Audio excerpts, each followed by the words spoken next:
জামায়াত সহ ৮ দল নির্বাচন করবে সমঝোতার ভিত্তিতে, হামিদুর রহমান আজাদ। বিস্তারিত সংবাদ।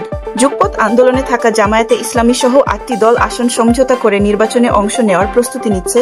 ৫ দফা দাবিতে আজ বুধবার ৮ দলের নতুন কর্মসূচি ঘোষণার সংবাদ সম্মেলনে এ তথ্য জানান জামায়াতে ইসলামীর সহকারী সেক্রেটারি জেনারেল হামিদুর রহমান আয়াত। হামিদুর রহমান আয়াত বলেন, ৮ দল সমঝোতার ভিত্তিতে আগামী জাতীয় নির্বাচনে অংশ নেবে। অন্য দলের জন্য জোটের দরজা উন্মুক্ত রয়েছে। আগামী ফেব্রুয়ারিতে ত্রয়োদশ সংসদ নির্বাচনের ঘোষণা রয়েছে। জামায়াত সহ বিভিন্ন ইসলামী দল একসময় বিএনপির সঙ্গে জোটে থাকলেও জুলাই অভ্যুত্থানের পর আওয়ামী লীগহীন ভোটের মাঠে চিত্র বদলে গেছে। জামায়াত এবার ইসলামী দলগুলোকে নিয়ে আলাদাভাবে নির্বাচন করতে চাইছে।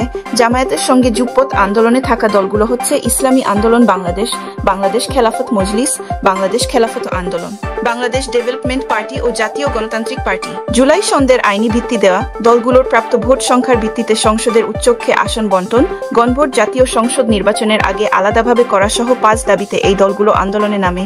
অন্তর্বর্তী সরকার এরই মধ্যে ফেব্রুয়ারিতে সংসদ নির্বাচনের সঙ্গে গণভোট আয়োজনের সিদ্ধান্ত জানিয়েছে।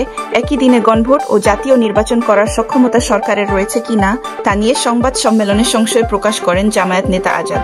আবার জুলাই সনদ বাস্তবায়ন আদেশে সংসদের উচ্চকক্ষ দলগুলোর প্রাপ্ত ভোটের অনুপাতে বন্টনের কথা বলা হয়েছে। তবে নির্বাচনে সবার সমান সুযোগ নিশ্চিতের দাবি এখন সামনে আনছে জামায়াত সহ এই ৮ দল। পাশাপাশি গণভোটে হ্যাঁ এর পক্ষে প্রচার চালানোর সিদ্ধান্ত নিয়েছে তারা।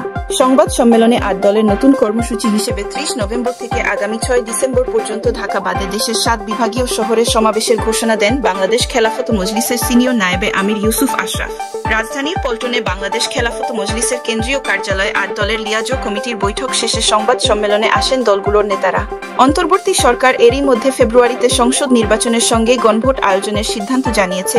একই দিনে গণভোট ও জাতীয় নির্বাচন করার সক্ষমতা সরকারের রয়েছে কিনা তা নিয়ে সংবাদ সম্মেলনে সংশয় প্রকাশ করেন জামায়াত নেতা আজাদ।